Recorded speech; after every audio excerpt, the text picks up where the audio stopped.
अस्सलाम वालेकुम जी। व्यूअर्स, जैसे ही रमज़ान मुबारक शुरू होता है ना, तो मुख्तलिफ़ बेकरियों के ऊपर बाज़ारों के अंदर जो है आपको ये फेनियाँ जो है ये नज़र आना शुरू हो जाती हैं।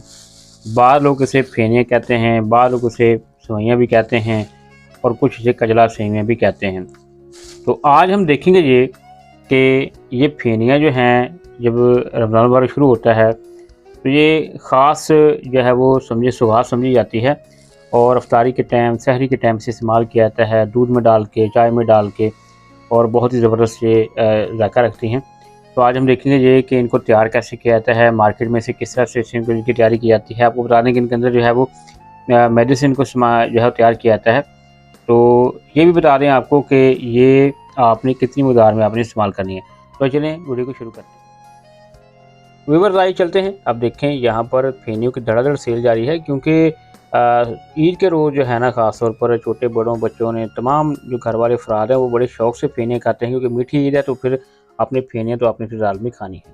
ये देख सकते हैं बड़े कड़ाह के अंदर जो है ये पेड़ों को बनाकर जो है रखा जाता है जी, और पेड़ों के जो है बाद में रोटी की तरह से इसे जो है वो बेल दिया जाता है और बाद में इन्हें जो है बड़े कड़ाह में डाला जाता है। एक पेड़े का वज़न आमतौर पर जो है 1 पाव के करीब होता है। ये देखें इसे ख़ास प्रोसेस के ज़रिए से जो है वो तैयार किया जाता है। इसमें मैदा होता है, कॉर्नफ्लोर इस्तेमाल किया जाता है और उसके बाद ये घी के अंदर जो है या ऑयल के अंदर जो है तैयार किया जाता है। देखें जैसे-जैसे ये तैयार होते जाएंगे तो इस तरह से जो पहले वाले हैं बाहर निकालते जाएंगे, मज़ीद जो है वो डालते जाएंगे। देखें यहाँ पर तकरीबन दर्जन के करीब जो हैं ये एक ही कड़ाह के अंदर जो है ये डाले हुए हैं और ये भाई साहब जो है ना ये बड़ी एहतियात के साथ इनको जो है निकालते जाएंगे और आगे जो है मज़ीद जो है वो उनको सेल के लिए तैयार करके पकड़ाते जाएंगे। तो आपको बता दें कि इसको इतनी मकदार में भी मत खाएं क्योंकि शुगर वाले ख़ास तौर पर जो है सुन लें कि वो जो है ना एहतियात से इसे इस्तेमाल करें क्योंकि मैदा इसमें होता है। तो इस तरह से आप ये देखें जी, और ये जी तैयार हैं अब सेल के लिए, अब आगे निकल जाएंगी।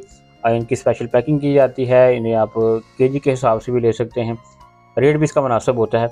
तो ये देख सकते हैं इस तरह से ये फेनियाँ जो है मार्केट में तैयार की जाती हैं। इन्हें आप घर पर भी तैयार कर सकते हैं और इन्हें सर्व कर सकते हैं मेहमानों को भी, ख़ुद भी, और इन्हें दूसरों को जो है आप गिफ्ट भी कर सकते हैं। आपको बता दें कि ये गिफ्ट भी की जाती हैं ईद के ऊपर।